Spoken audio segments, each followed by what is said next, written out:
Voici comment ça marche. C'est l'acte même, l'acte d'éprouver les sentiments, par exemple, celui d'être déjà guéri. Même quand notre corps nous montre une maladie, quand nous pouvons éprouver la sensation de l'absence de cette maladie, quand nous pouvons éprouver la sensation d'être complet, en bonne santé, intact, pleinement actif, pleinement incarné en tant qu'être, ça envoie le signal à ces nerfs de commencer à grandir et à tendre vers d'autres nerfs qui reflètent ces signaux.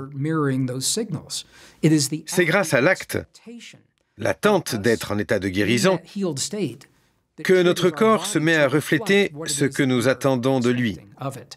Et ça n'arrive pas instantanément. Ça prend environ 72 heures. Des photos montrent l'intervalle de 72 heures nécessaire à un neurite pour se connecter à un autre. Il leur faut environ 72 heures d'intervalle pour grandir. Ceci ouvre donc la porte à de nouvelles possibilités. Le nombre 72 a une grande signification dans les civilisations et les textes anciens en matière de guérison. 3 jours, 72 heures. Dans beaucoup de traditions, dont la tradition chrétienne, c'est le temps nécessaire au corps pour guérir, et maintenant, on sait pourquoi. Parce que c'est le temps qu'il faut pour créer ces connexions neurales. Donc, le fait d'avoir la sensation que notre guérison a déjà eu lieu, en remerciant cette guérison d'être déjà là, cela suscite en nous la naissance de cellules nerveuses, la création de connexions qui déclencheront la chimie cérébrale reflétant cette guérison. En 1859, Charles Darwin a publié son livre « Briseur de paradigmes » intitulé « De l'origine des espèces ». Et avec ce livre, la communauté scientifique de l'époque, il y a un peu plus de 150 ans, a accepté les idées qu'il présentait presque sans poser de questions. À son époque, Darwin essayait de répondre à la question « Qui sommes-nous » sans avoir recours à Dieu, la religion, la foi ou l'Église, qui avait toujours répondu à ces questions.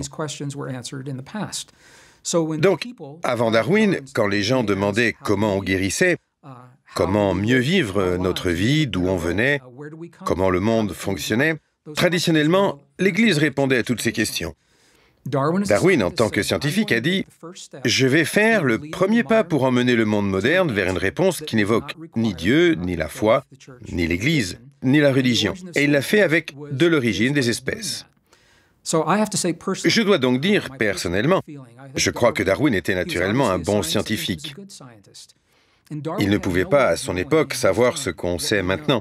Il ne pouvait rien savoir des cellules, des neurites, de l'ADN que nous n'avons découvert que récemment. Non pas que je critique les idées de Darwin, mais pour nous aider à comprendre pourquoi nous pensons et avons été amenés à croire ce que nous avons cru sur notre corps, et comment les nouvelles découvertes changent tout cela. Darwin a dit que la vie avait commencé par un organisme unique, dont il ne savait pas comment il était apparu. Il n'a pas tenté de l'expliquer.